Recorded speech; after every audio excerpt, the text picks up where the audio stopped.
stanno a nord, due castelli che si guardano sempre, ma non si sorridono.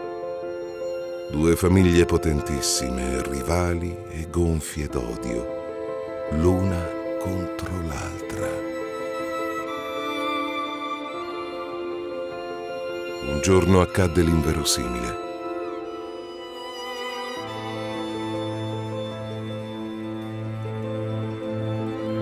Romeo. Un gioco di sguardi, come una danza fra loro.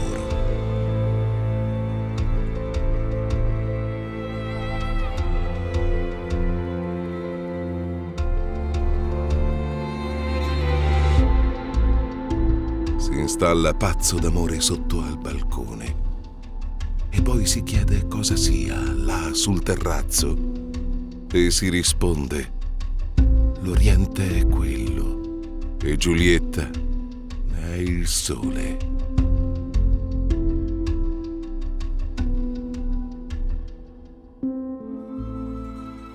E per del tempo riescono a conoscere le gioie dell'amore.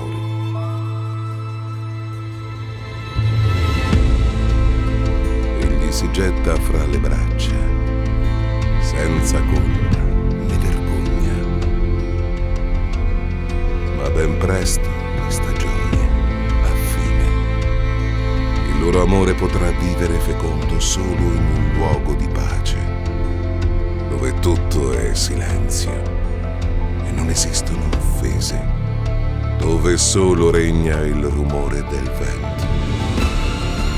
Castelli, ci raccontate una storia di sogno, d'amore, che siete la bellezza di questi luoghi, vi porti il vento, la speranza di un lieto fine.